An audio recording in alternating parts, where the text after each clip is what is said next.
Allahumma salli ala Muhammad wa ali Muhammad. Go. Belief is conditional knowledge. It is not always based on reality. It is based on the circumstances surrounding the situation that someone believes in. For example, we believe that Abu Talib, Prophet Muhammad's uncle, and Imam Ali's father, was a strong believer in Islam, while a majority of other Muslims believe that Abu Talib loved the Prophet, but was stubborn to accept Islam and became Muslim. Whatever the Sheikh says, they believe him without bothering to check their books to prove it is true. Well, we have seen it in their books that Abu Talib was a believer. If we think about the life around us, we would ask for all of these effects. We would ask if the effects around us has a cause. Belief is usually the logic from our mind. The animals, the plants, the earth, the universe, and the galaxy should have a cause. In our minds, it wouldn't make sense if the world was there just like poof. Allah subhanahu wa ta'ala is the only being that exists without a cause. This proves without a doubt that He is the ultimate over everything and is the one who we should worship.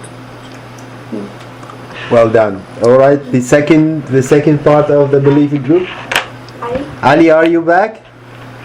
Yes, I'm. Okay, Ali, go ahead then. Okay,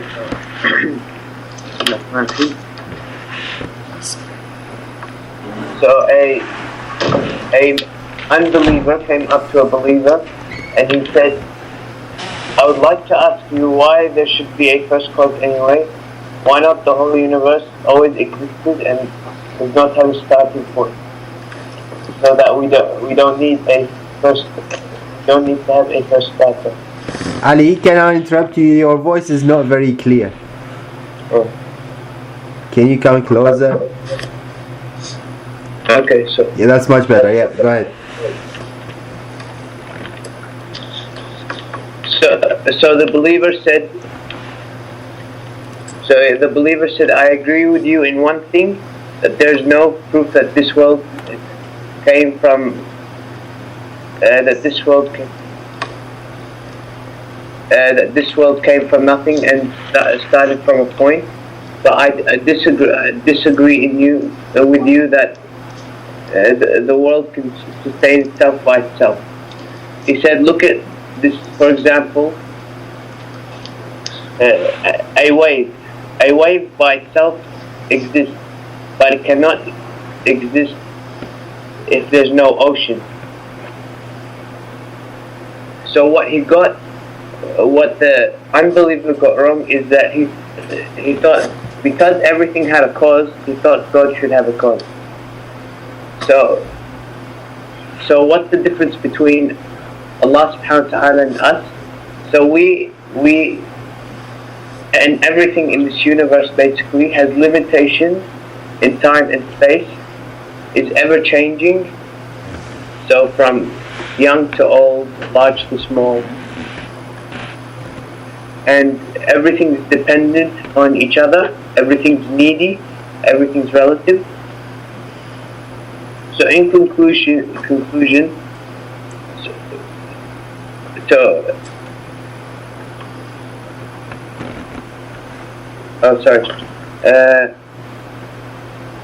so everything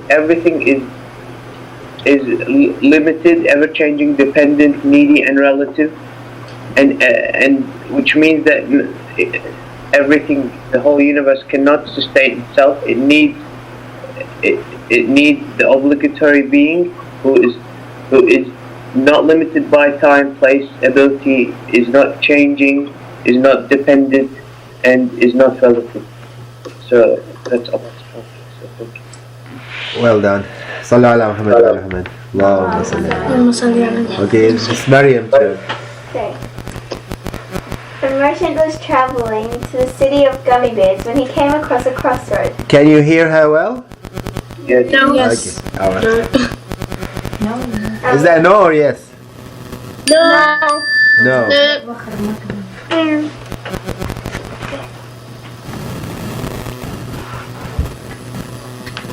A merchant was traveling to the city of Gummy Bears when he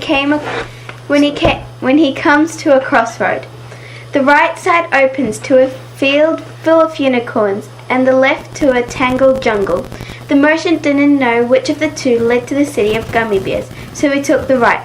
It looked so friendly and unchallenging, but as much as he may have enjoyed the path, it didn't last long. The path ended at a cliff, falling into a river of molten lava. And you think that was enough? The unicorns, as friendly as they may have been, were carnivores, forcing travelers to the edge of the cliff, then pushing them off. While the jungle, tangled as it may seem, led to the peppermint forest, chocolate swamp, and the city of gummy bears. In this tangle of trees, you had talking tree frogs and butterflies guiding you and aiding you. So you better check twice before choosing. Take this as life. We are the merchants trying to get to the city of gummy bears, as we know as heaven. Every day we see many people taking the easy road of the unicorns. The unicorns, O Shayateen, give us many materialistic whispers that many seem nice. That may seem nice at the time, like eating a cheeseburger from Macca's, and people fall for it. Sadly, we see this every day. Millions of people being dragged by the unicorns and dropped into hell. But you have this occasional merchant who walks through the tangled maze of life without losing focus and reaching his goal at the end. This is like us. Every Sunday in these lectures, we are seeking help from the frogs and butterflies of these jungles to help us to reach the city of gummy bears. As well as we are led by frogs, we know that the left leads to the city of the gummy bears. So we have a choice to help people choose what road they take. When merchants come to the crossroad, they must make a choice. But many choose the right because it is more fun. To steer them to the left, we must understand the merchant, understand both paths and both ends. My fellow teammates have explained the left path and the path of belief, but we must also understand the path of unbelief. We know how the end goes and they don't. But because they have the advantage of the unicorns, we must be careful not to be dragged to the wrong path. Understanding the surroundings by reality and not appearance helps us glue our feet to the jungle path. This jungle was not made by energy or a mindless force. It was created by a creator that also put the frogs and butterflies to help us. We cannot say that the wind made the jungle from itself and the frogs magically appeared. It must have been made. So why is it these merchants fail to notice it? That is because they are like cows. A cow cannot interpret where grass comes from. It just knows it's something that it can eat.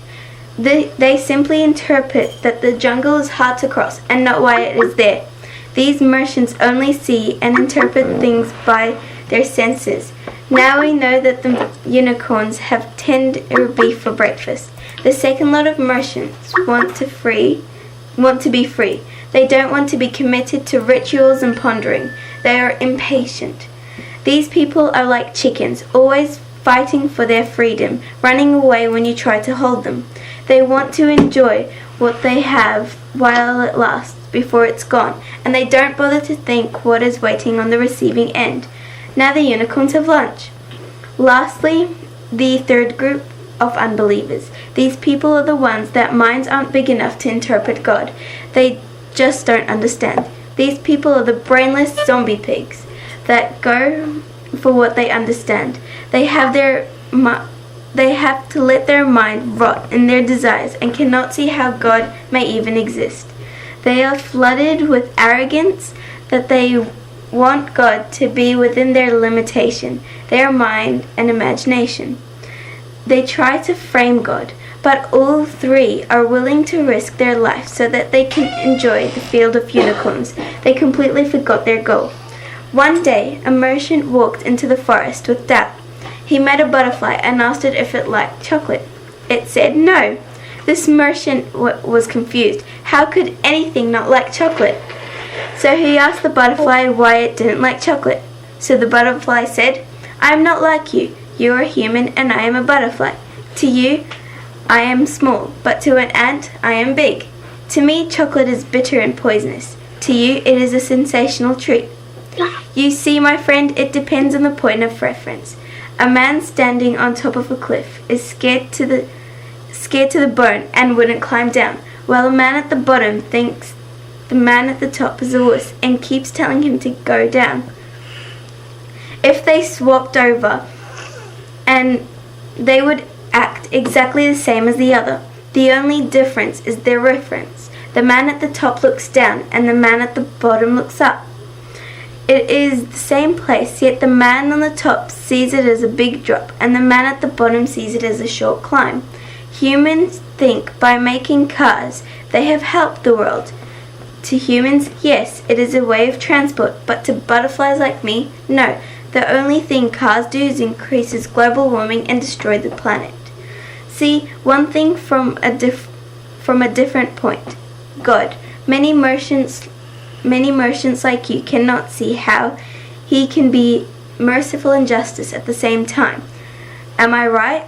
The merchant's stance were exactly that. So, yes, you are right, butterfly. Can you answer this? The butterfly took a block of chocolate, snapped a piece and gave it to the merchant, and he took it gladly. Then the butterfly took the rest and didn't give it to him. So the merchant frowned. I thought you said you didn't like chocolate. The butterfly shook its head. Ah, friend, I have been merciful by giving you chocolate, and just at the same time for not giving you more. For if I have, your teeth would have been spoiled. See, I can be both at the same time. If you wish to follow me or the others to the other side of the jungle, I will escort you gladly. And now we have an understanding of what the merchant's interpretation and understanding is like. And so the merchant followed his friend the butterfly to the other side of the jungle and gladly went to the city of gummy bears. Allahumma salli ala Muhammad. When did you write this? Whoa. Okay. Alright. Well done. Write your questions. Right. Now, well, it looks like the first group has finished their presentation. It's time for the unbelievers to scold them. Who of you unbelievers want to start? Ibrahim. Oh, well, it looks like Ibrahim Lansari want to start. So, which Ibrahim then? I said Oh, you want to ask Ibrahim Ramadani? Okay, go ahead. Ibrahim, do you want to go first? What are your atheist questions? So, Ibrahim Ramadani, do you want to start the questions? Are you with us? Yes. Who? No. Is Ibrahim Ramadani with us? Oh, hello. Sorry, I was muted. The mic. Oh, okay. Okay. So, I'll do the question now. okay, yeah, go ahead. Okay. If you say that God loves His creation, then why has God created the devil who hates His creation? Who of you believers want to answer? What was the question? Oh, goodness. Okay. I don't understand that. Honestly. Okay, repeat, please, Ibrahim. If you say that if God loves His creation and and wants us to do well, then why has God created the devil to make us do bad? Oh. Okay. Who wants to answer?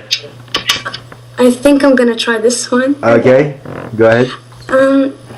Well, I guess that Allah wants us. He wants to test us and see if we say that okay, if we believe that He's there and He's the Almighty, then when we if we have faith that He does exist, that means that whatever. So He's testing us. The devil is pulling us to hell.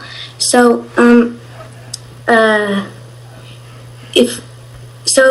the test is to see if we have enough faith or we believe in Allah that much to that we can bypass all of the devil's all of our desires coming from the devil. So Allah's testing our belief in Him. Ibrahim, do you think that's an answer for you? Yep. That's good. Oh, you are very generous. I didn't accept that. Sorry. Because his question is, you are claiming Allah is merciful. Why did He create the devil? You answered, and a believer answered. So you answered because He wanted to test me. But apparently the atheist does not believe in God. Anybody else can add to it? So it's a good start. Well done, Radir. But I think if you have a strong atheist in front of you, he would not take this as an answer. Yes, Amu. Yes. Amu, Ali. Allah subhanahu wa ta'ala is merciful because you know why? Yeah. Because He has given us the ability to overcome shaitan and basically leave shaitan in the dust. So He is merciful. Well done. Leave shaitan in dust. I love that. Never heard that before. Well done. Okay. Mariam, you want to say anything? I wanted to say that Shaitan was created before humans, and so when Allah made humans, and because of our limitation, we fell for Shaitan's tricks. But He was made for us. Allah didn't make Shaitan so that we can fall into tricks, but we fell because of our limitation. So Allah is merciful because He actually gave us life and the opportunity to overcome Shaitan. But Shaitan wasn't actually made for the purpose of destroying us. Okay, atheist. Is that good enough now? That's for Ibrahim Ramadani, the questioner. Yep. And what about for Ali? Ali Shaban, because you are among the atheists now. Yeah. Okay, right. Who else of the atheists want to ask a question? Okay, I'll ask. Ali, go ahead. Why doesn't Allah become seen so people will know Him? And if you say that the prophets are a link, why does He keep making them get killed by the kuffar, as you say they are kuffar? Isn't He sacrificing people? These are two questions, man. That's amazing. Okay, good. Right, who's up to this challenge? Could you repeat the question, please? Just make them into two questions. Yeah. Why doesn't Allah become seen so people will know Him and worship Him? Alright, that's the first question. So that's the first question. Who's up to answering? Me, Amu. Go, Ali. First of all, okay, if you want to see Allah subhanahu wa ta'ala, just look at the sun for more than a few seconds. Can you stand that? No. So how can you try to see the creator of the sun, the whole universe? Did you That's a good enough answer. That's a good enough answer. Good, well done, Ali. Alright. Allahumma salli ala. Oh, the atheist believed. Well done. Okay. What about the second question? The second question, Ali. Question: The prophet one. If you say that the prophets are linked to Allah, then why do they keep dying? Isn't that a little bit like He's sacrificing the prophets? Ugh. Sacrificing people? Yeah, that's a difficult one. Yeah, go ahead, believers. They are thinking. Okay, Ali comes about. Yeah, go. First of all, who are you to judge Allah subhanahu wa ta'ala? You don't know. You don't know. It's His hikmah, it's His wisdom and knowledge. I don't believe in subhanahu wa ta'ala. Okay. That's right. He doesn't believe. He is asking. Whoever we call God is not merciful because He's sacrificing His messengers. I know, but you're basically comparing Him to yourself. Right. Okay. You're saying He's not merciful, so you're just creating an image of God and then denying that image in your mind. Yeah. Well done. Okay. How do you know that He's not merciful? Because you don't know because you know how do I explain it? Wait. I just lost my words. Well, She lost maybe it. the messengers, instead of Allah sacrificing them, maybe it's the messengers doing it for Allah's sake, because Allah only chooses the best of people to become messengers and prophets. So these people, the prophets, they should probably love Allah so much that they don't probably even care what's the dangers they could be facing, because they're teaching the right religion. But if they love Allah, then Allah loves them. Then He doesn't want them to die. He's got control over them. He can make them not die or make them alive. But if you die, you get to heaven. Isn't that the What- best thing? what Best is the thing in difference? life? What is the definition of death? I don't believe in heaven. No, what is the definition of death? Ali, Naam. what is the definition of death? Death, it's something that's, let's say, gruesome, a gruesome way to end your life. But the thing is, it's only ending it physically. Your spiritual and everything else, it's still alive. Even atheists believe that there's something after death. So they do. I never heard an atheist believe of something after We death. just go to class, we get eaten, that's it, yeah. Yeah. Don't you think, Ali? I believe this. Ali is an atheist that believes in afterlife, I think. Right? What? I'm joking. Okay. The new kind of atheist coming in. Come on. Don't. There should be no personal attacks, guys. Yeah. All right, Ibrahim Lansari. Top 3. Yeah, go with first one. Okay, my first question is, how do we know that God is not limited by the boundaries we are limited by? In a way, at least in a way, because then how could He have created us? As you say, He must have a connection in our realm.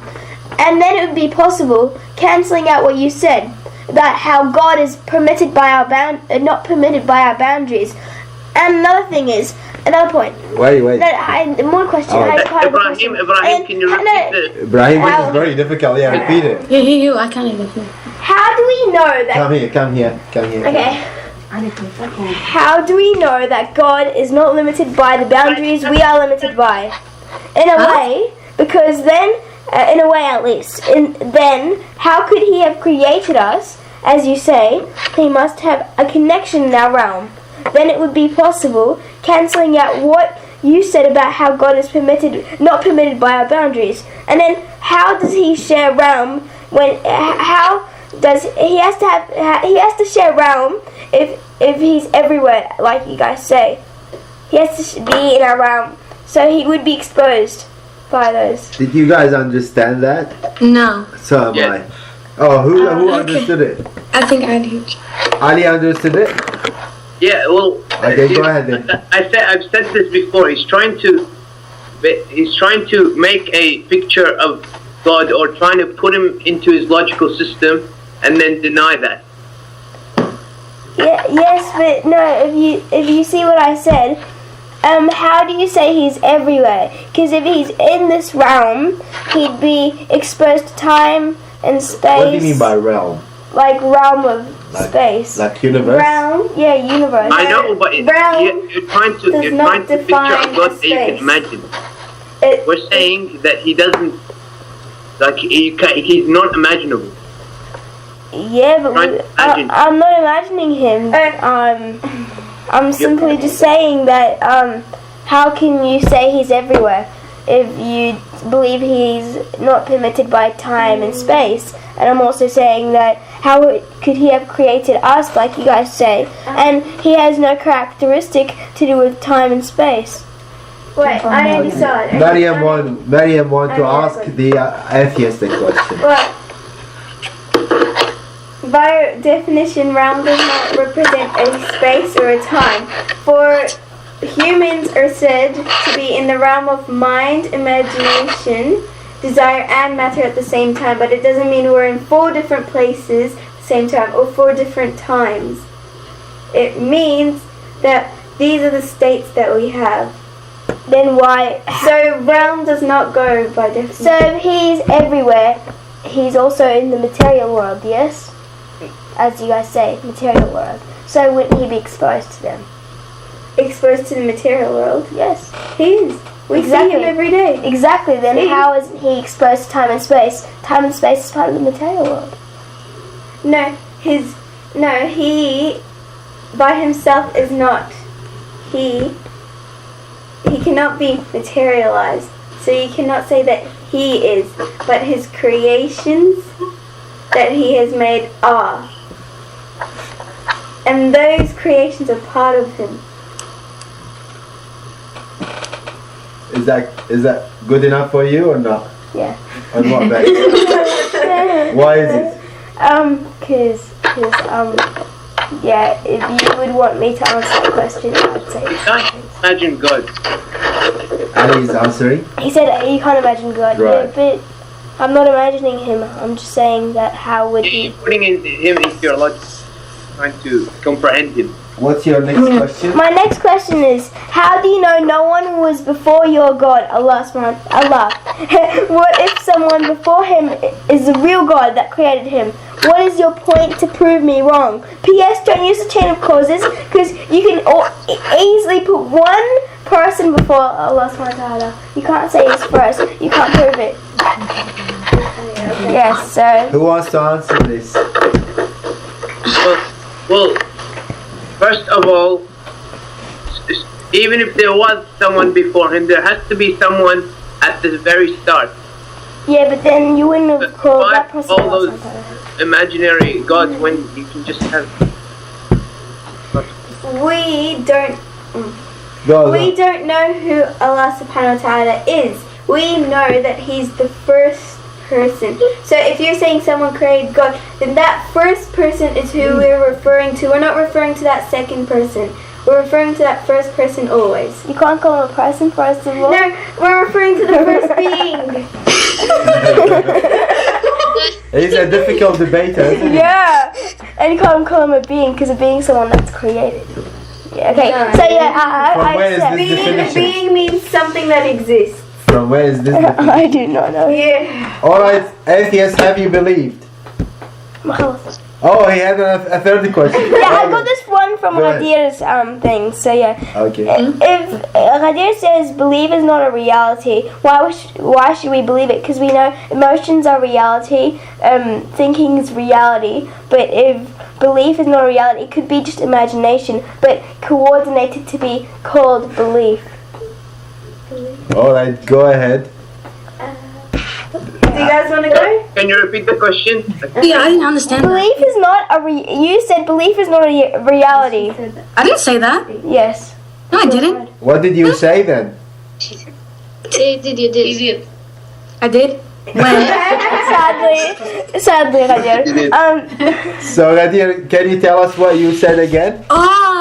Belief is conditional knowledge. It is not based on reality. Right. So that's what he's asking about. No, I mean when I said reality, That's completely different. I'm talking It's about not what's happening. based on I mean, reality. but okay, how do I explain It's this? subjective. Let her answer that. When you said that. Go, Ghadir. Go, Ghadir, go. When I mean it's the knowledge is not based on reality.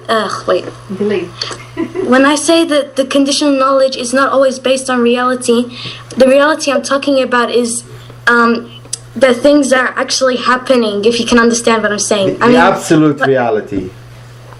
The absolute reality you are taking the absolute reality is a bit different than the knowledge we have, right?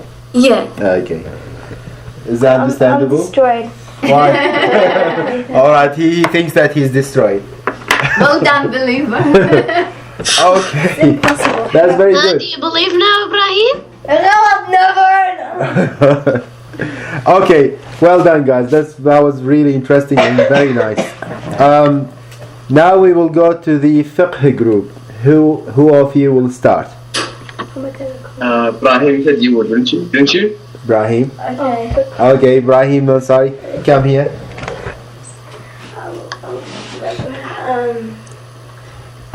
أعوذ بالله من الشيطان الرجيم بسم الله الرحمن الرحيم. So we're doing fiqh, so I'm going to be talking about fiqh today. So first of all, fiqh is the rules of Islam. So we're going to be talking about how they relate to Ramadan. So I'm going to start probably talking about maybe the moon.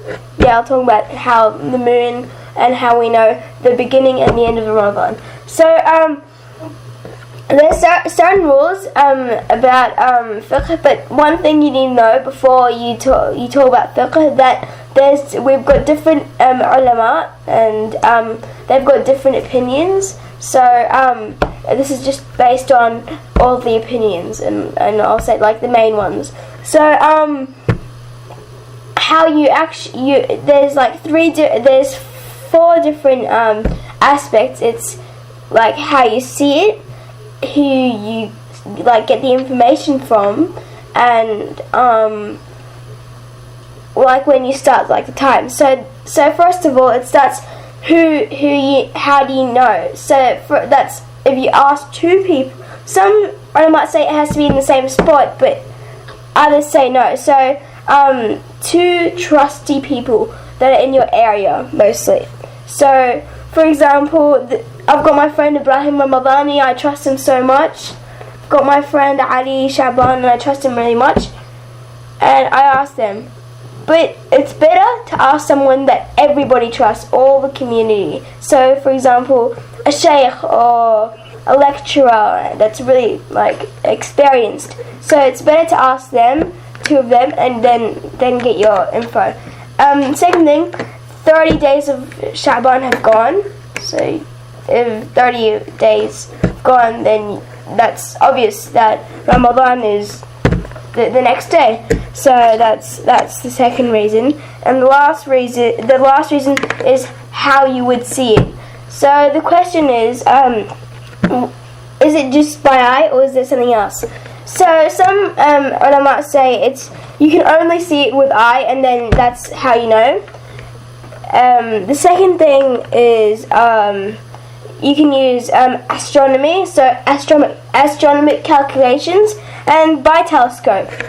So we've got different opinions here, and then it's where you see it from. For example, some people say it's the latitude, and like the horizon sharing. Some people say the night sharing, and some people say all around the world. What I mean by night sharing and horizon sharing, night sharing is what part of the world shares night with you.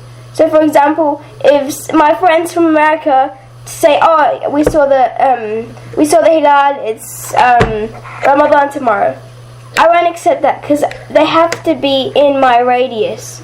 For example, my half of the world which shares night. For example, I can ask Iraq because they're with us. So my grandparents are in Iraq. I go, oh, did you see the moon, the hilal? They say yes, and that's alright for me. And second thing, horizon sharing is a latitude of 2 longitude and 2 latitude. So 2 latitude and 88 kilometers. 88 kilometers. So that's it. Oh, 2 latitude. So it's 2. It's okay, continue. So yeah, so that's horizon sharing. So those are the points you use to know when Ramadan starts and when it will end. So that's all the ulama. And then so you've got some ulama that say they accept horizon sharing, night sharing, and all of them, but some accept none of them. They say you have to see it with your own eyes, and that's it. Okay. So that's what I'm going to be talking about. That's it. Alright, who's the second one of the fiqh? Ali Ibrahim. Who will be second? Is it Ibrahim or Ali? I don't know, I'll go. I don't really mind. Okay, go then. Go Ibrahim. Bismillah ar-Rahman ar-Rahim. Well, as you know, Ibrahim said we'll be talking about fiqh, and we mainly focused on fasting in Ramadan.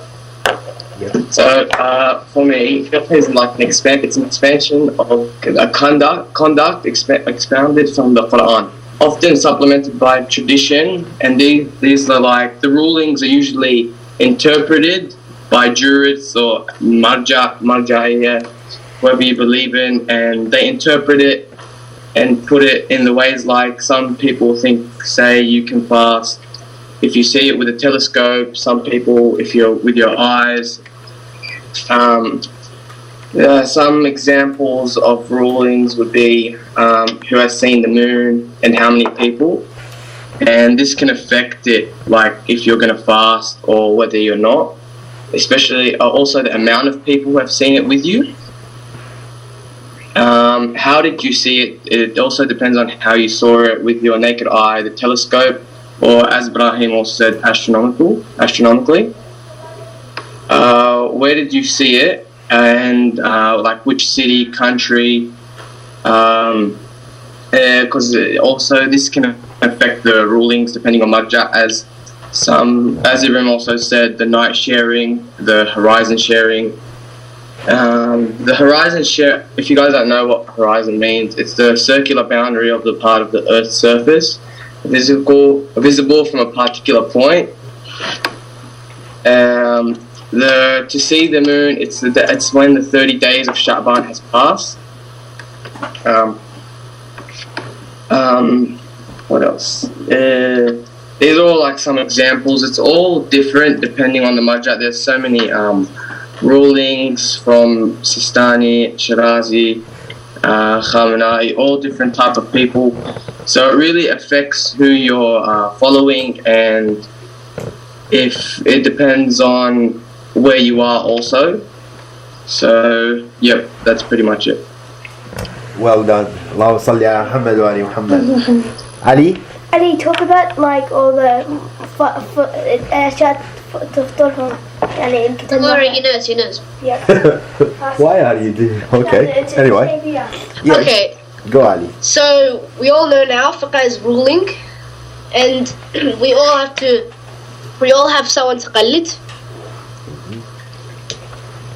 And I'm going to talk to you about the exceptions and the excuses for not fasting, and the consequences. So, this is based on the last lectures that we heard from Amu. So, we have these things we're not allowed to do. It'll break our fast. Vomiting intentionally, which we hope we don't do. Lots of smoke. IV fluid. Narrating lies about gods and his prophets and imams. This is narrating lies about God and his prophets. They say it's not makruh. It's not really haram. It's just really, really bad.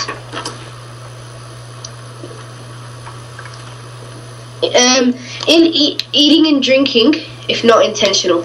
So if you did it by accident, you still don't break your fast.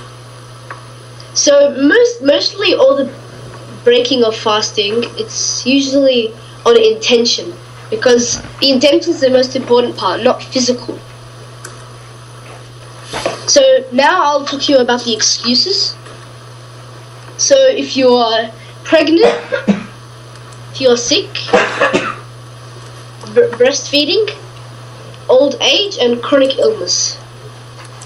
To be honest, I don't really know what chronic illness is. I have a guess that it's something that goes like forever. It doesn't really end. Well done. And that's it, really.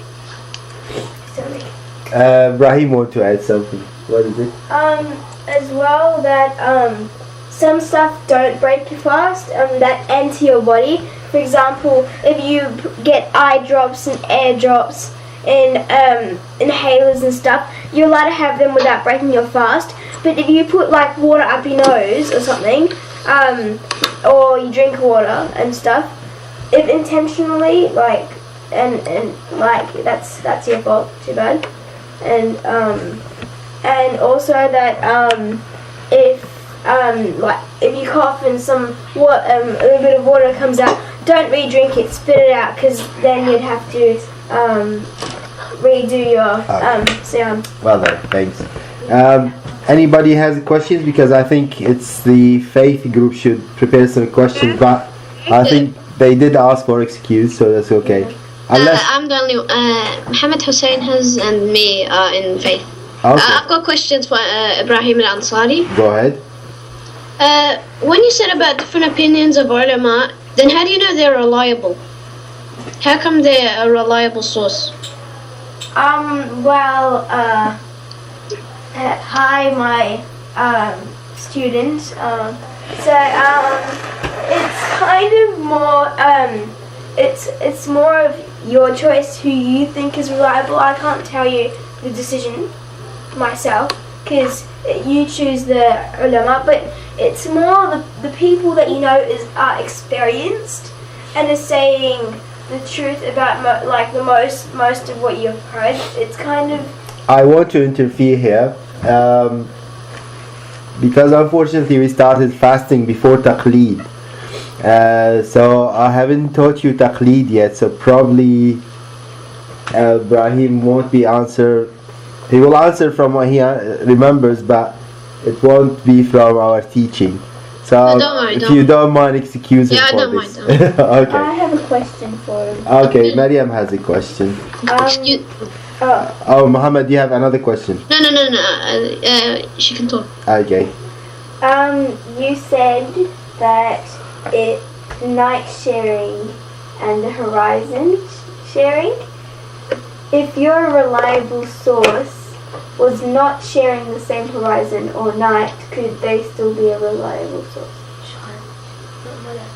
If your Adam believed in night sharing and you had someone all the way in America as your reliable source, can they be reliable? If they're not in your night sharing or horizon sharing, no. Come here. Can you hear them? Yeah. Oh, okay. So do you agree with his answer? So her question was, if you are doing taqleed and following one of the ulama who is accepting night sharing, and if your reliable source is out of the night sharing, is he reliable enough to accept that Ramadan starting? I could not understand Ibrahim's answer. It wouldn't be right because it has. If your Adam says you have a person from night sharing, you can't have someone out of your zone. But if it's still in your zone, you can have him as a reliable source. Are you happy with this answer? Excuse me, can I add on this Yes. answer? Just say that the ulama, they're all trained, so they're professionals. They're not these random people that come out of nowhere and then make their own opinions. And so these people have studied and they've looked and found in different books. Right. Yes. So, what do you want to add? So these people are reliable because they've studied. So you're not. These people are not. No. But that was not the question, Ali. She's saying that if the one that saw the hilal, not your alim, if the one who saw the hilal, that's what she meant by reliable source, is in a place not sharing night, do you still regard him as a reliable source and accept the hilal seeing from him? Okay. So I think the agreement is no. Alright, well done. I think you guys did really well, very impressive. Alhamdulillah, that's very good. So inshallah next time we will have the faith group and the other group asking them, the belief group asking them, and everybody else will ask them, and we'll see how it goes with that. Well done. So Muhammad Hussein, you need to communicate with the others, right? You don't wait for them to communicate with you. Okay. Alright. Okay. Alright. Thank you very much everybody. Assalamu alaikum. Wa alaikum salam. Okay, thank you.